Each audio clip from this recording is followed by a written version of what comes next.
Tuhan adalah gembalaku, takkan kekurangan aku. Dia membaringkan aku di padang berumput hijau. Saudara-saudara yang terkasih di dalam Kristus, selamat pagi. Salam jumpa lagi dalam Sabda Siap Saji Rabu 6 September 2023, hari biasa pekan ke-22. Marilah kita berdoa dalam nama Bapa, Putra, dan Roh Kudus. Amin. Allah Bapa Raja Damai, sabdamu menuntun langkah hidup kami. Berilah kami kedamaian bila kami mendengarkan sabdamu dan memampukannya untuk mewartakannya. Dengan pengantaraan Yesus Kristus Putramu Tuhan kami, yang bersama dengan Dikau dalam persatuan Roh Kudus, hidup dan berkuasa Allah sepanjang segala masa. Amin. Tuhan bersamamu dan bersama rohmu.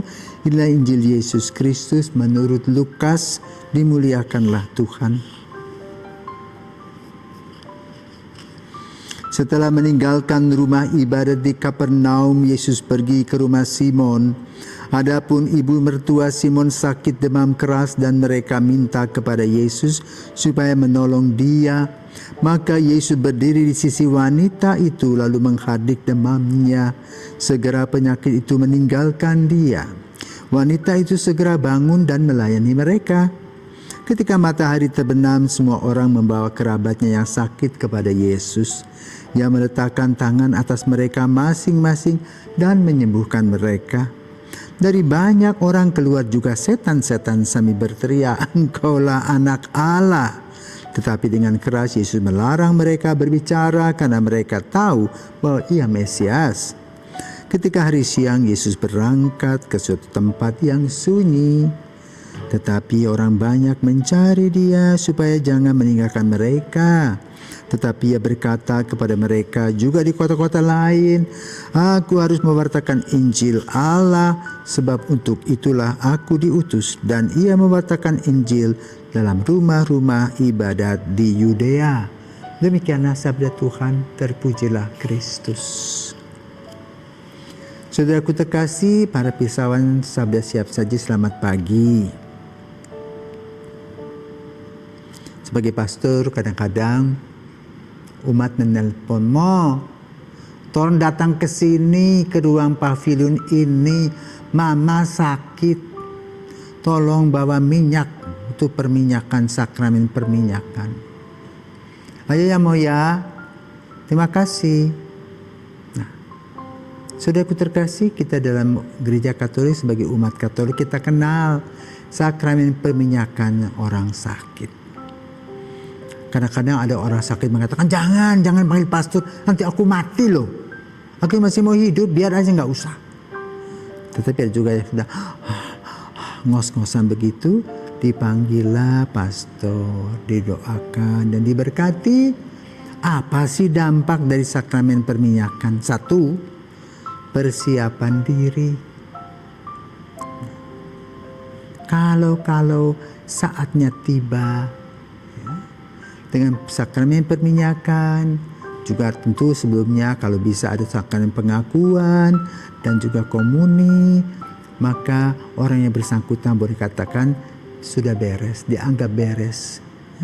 Mengikuti sistem yang ditanamkan dalam gereja, di mana gereja Katolik mengenal 7 sakramen yang diambil dari refleksi aktivitas Yesus, seperti salah satunya diambil dari Injil pada hari ini, di mana Yesus datang mengunjungi mertua Simon yang sakit demam, menyembuhkannya. Bahkan orang banyak datang berbondong-bondong untuk minta kesembuhan dari Yesus. Apa bedanya kesembuhan Yesus dan bukan Yesus? Kesembuhan Yesus itu total dan bersifat abadi. Tapi penyembuhan non Yesus itu hanya saat itu saja terjadi, seperti mujizat, tapi mujizat abal-abal. Maka kita mesti bandingkan, bedakan. Kesembuhan yang Yesus buat itu abadi. Dan kesembuhan yang dibuat oleh Yesus itu juga mempunyai satu kerangka. Satu, secara jasmani kita lihat kesembuhannya dari penyakit yang sembuh. Kedua, secara rohani orang yang bersangkutan hidup lebih mantap, lebih percaya dan yakin bahwa Yesus adalah andalan hidup kita. Maka jangan lupa kalau ada yang sakit, telepon pastor. Ya, kalau tidak WA zaman sekarang. Supaya paling kurang dibawakan sakramen perminyakan, komuni dan bisa pengakuan. Nah, Injil pada hari ini juga membicarakan tentang tadi sakramen perminyakan, namun juga di sana disampaikan bagaimana tata cara sakramen perminyakan. Apa yang dibuat oleh Yesus? Yesus meletakkan tangan atas mereka dan menyembuhkan. Jadi dalam tangan pastor yang diberkati itu mulai dengan mata, dahi dulu, matanya, mulutnya, kemudian telinganya, tangannya. Kenapa hidungnya enggak? Karena hidung tidak pernah buat apa-apa. Ya. Baru sesudah itu, yang ketiga, Yesus kemana? Setelah menyembuhkan orang, Yesus tidak jalan-jalan nonton film, ya, seperti kita zaman sekarang ini. Jalan-jalan, jogging.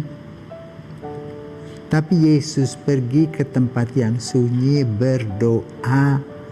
Maka diharapkan para pastor pun sesudah memberikan sakramen perminyakan itu datang dan bersyukur kepada Yesus di depan tabernakel, di mana di setiap pastoran ada, atau gereja, biara dan sebagainya ada. Yesus ditatakan di sana, duduklah di sana sambil mendoakan orang-orang yang sakit. Kalau Tuhan mau ambil, diambillah mereka dengan tenang. Kalau mau disembuhkan, sembuhkan saja. Kenapa? Kalau dirawat lebih lama artinya ujung-ujungnya duit. Tetapi dengan doa-doa yang sudah disampaikan pastor setelah memberikan sakramen perminyakan, akan ada hasil ganda. Apa hasil ganda itu? Bahwa permohonan pastor untuk kesembuhan akan cepat dilaksanakan. Dan juga pastor sendiri merasa puas telah melayani dengan sungguh-sungguh. Maka jangan lupa saudaraku terkasih, kita juga mendoakan para pastornya supaya mereka juga tetap sehat. Ya. Jangan sampai yang terjadi di Italia atau pada zaman COVID. Pastor-pastor yang care dengan umat-umat yang sakit itulah orang-orang yang pertama kali dadah, selamat tinggal selama-lamanya, RIP. Ya.